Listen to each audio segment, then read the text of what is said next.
Welcome back to the channel. I'm your host Daniel James, and as always, if you're new here, welcome.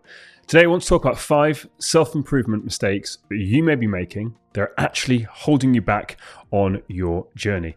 I'm going to dive straight into this. But as we're going through, if any of these resonate with you, or you think that someone may benefit from hearing them, don't forget to give us a thumbs up and to share it with your friend. So mistake number 1.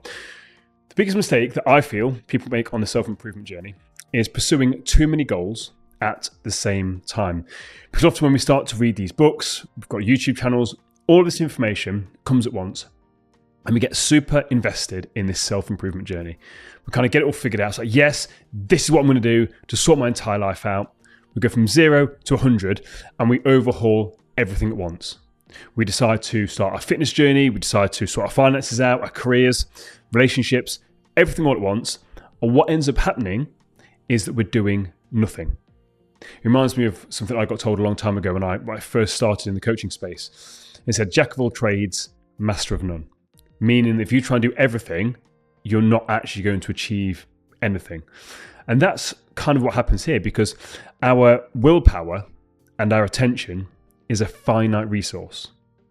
And obviously when we change something, we're trying to change this habit or change part of our life, it's going to require willpower and it's going to require attention. So what tends to happen is because we're focusing so much on doing so much at once, we run out of willpower, we run out of our attention span, so we end up doing nothing.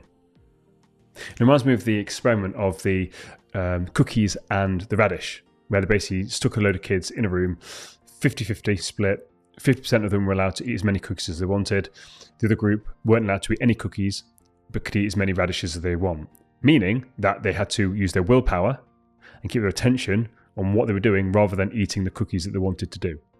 Then they gave both sets of kids an impossible task to do, and the group that had all the free will left because they didn't have to resist anything, they lasted twice as long as the kids that had to use this willpower to resist the cookies. Same goes for you. If you're trying to do everything once, you're going to become exhausted, you're going to be drained, and it's not going to work out for you. So research, again, backs this up and shows that the more success we have comes from just focusing on 1 or 2 things or making 1 or 2 changes at the same time. And I would say to clients, you can't plant 4 trees at 4 different parts of the country. It doesn't work. You focus on 1 plant, you do 1 thing, you change 1 thing, you water it, you nurture it, you focus on it, give it attention, it will grow, it will flourish.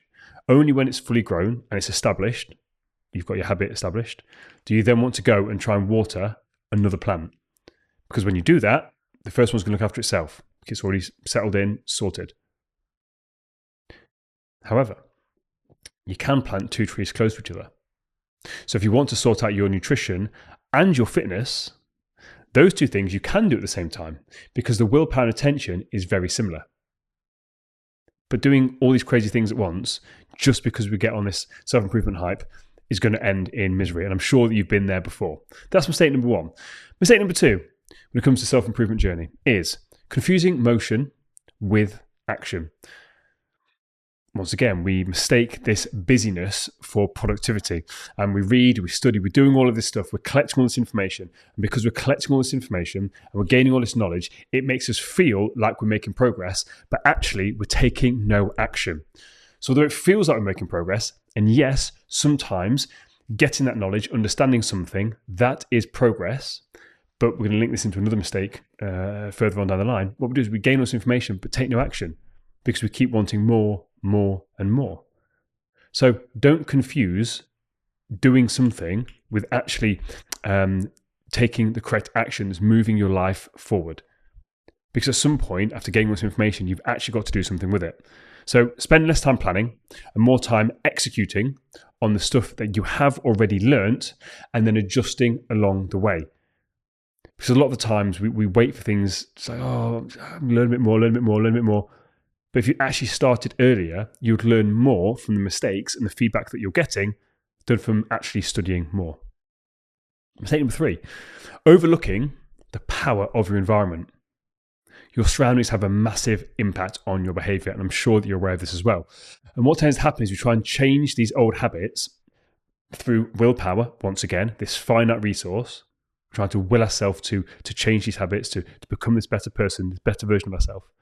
But if our environment is constantly triggering that old habit, you're going to fail. It becomes almost impossible. For example, if you're trying to quit smoking, let's say that's something you're trying to do, try to change the habit of quit smoking, but your environment, everyone in your environment smokes. Everyone in your house smokes. Every social aspect, everyone smokes. Your friends are just all smokers. You're going to fail because there's so many triggers and so many opportunities to deplete that willpower that at some point you're going to give in, and then you're going to feel like a failure, not realizing that had you not been in that environment that kept triggering you, actually you probably would have succeeded or had a better chance of succeeding. And I'm not just talking here about physical environments. I'm talking about like restricting things in that physical space, like digital things, our digital environment. Once again, if we're trying to stop scrolling or stop procrastinating, changing our environment so we're not constantly triggered by this going off. Usually when I'm working, my phone is behind me. I've got a little thing behind me where it charges up, or I put it all the way over there on the other side of the office. Either way, it's not right in front of me. So as soon as it's in front of me, I know that when something pings up, I'm probably going to get distracted by it. So you want to look at your environment. Your surroundings impact your behavior. Have a look. Is there something in your environment, whether it's a person, a situation, or a thing, that keeps triggering your old habits that you're trying to move away from? Don't fight the temptation. Remove the temptation. Mistake number 4 that we make is having an all or nothing mindset. And I love this. When I was sort of doing research, taking notes on this, and thinking, what did I want to get out of these 5 mistakes? This popped into my head. It was fantastic. Perfectionism is the most sneaky self-improvement saboteur. Perfectionism is the most sneaky self-improvement saboteur. Isn't that the truth? We think we've got to know all the answers. We've got to read more books, as I said, go on more courses, watch more YouTube videos, more podcasts, we need more. But this rigid thinking that everything has to be perfect and we have to know everything before we begin actually stops us from starting. And more importantly, it stops us from learning from the natural setbacks. Because in life, progress isn't linear. There's going to be setbacks. There's going to be things that go wrong. If you're waiting for things to be perfect or saying that everything has to be perfect and nothing can go wrong, you're robbing yourself of valuable bits of information. When I go into school, I spend a whole bit of time talking about this, about failure. People are so afraid of failing, yet failure is the one thing that we actually need to move us on to the next level. Because through failing, we learn valuable lessons that are actually going to move us forward. And long-term listeners of the podcast will have heard me say, pain plus reflection equals progress. When things do go wrong, rather than sitting in that pain, can you reflect? Ask yourself, what went wrong? What can I do to make sure this doesn't happen again? What lessons have I learned? Because as soon as you learn from that so-called failure, by definition, you change it into a lesson rather than a failure. But consistency beats perfection all day long.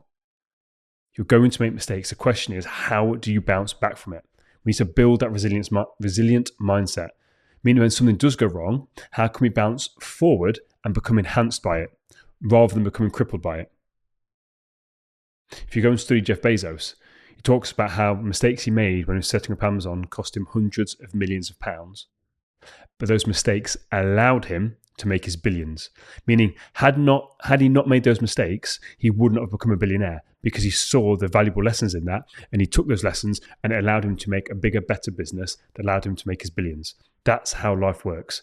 We're so afraid of failure, but failure, honestly, if you embrace it and you've got the right mentality around it, understanding you've got to reflect, you've got to learn, you've got to grow, that's the aim of the game. It only becomes a failure if you stop. And the final and most important mistake that you may be making on your self-improvement journey, I'm doing a whole big workshop on this at the weekend up at Lancaster University, is underestimating the role of identity. Now, there's a formula when it comes to long-term change, and that is be times do equals have. So obviously on a self-improvement journey, you want to have a better life, better finances, better relationships, either with other people or with yourself. You want to have a better career, better opportunities, a better outlook on life. Whatever it may be, that's the have. And what we tend to do is we tend to think that self-improvement is something that we do.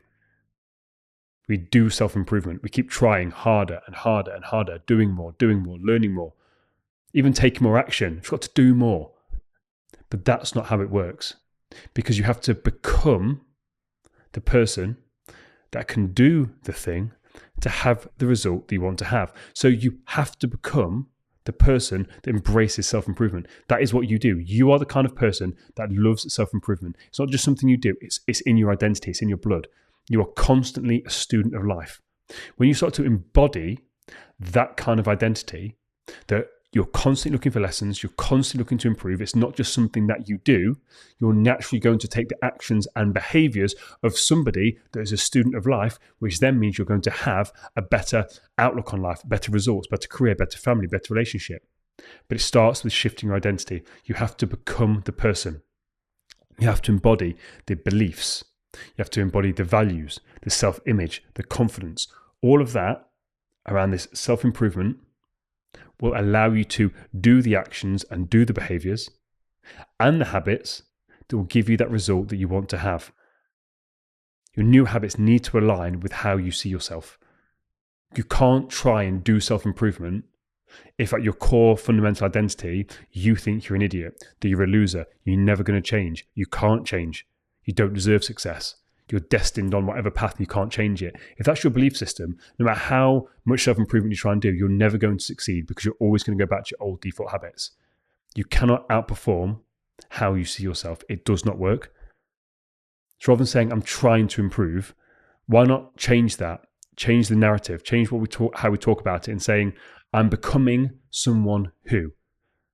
I'm becoming someone who does this habit or this routine and will have this outcome. Or even if you want to take it a step further, say, I am this. I am a student of life who is always looking for opportunities to learn and grow, and I will have this. If you noticed how easy that rolled off my tongue, it's because that is one of the affirmations that I say to myself on a daily basis. I am this person. I am a student of life. I'm a student of life, and I'm continually learning. I hope you've taken value from today's episode. Hopefully you aren't making too many of these mistakes. And even if you aren't making these mistakes, it's good to be aware of them so that you don't fall into that trap. Keep going on your journey. And until next time, take it easy.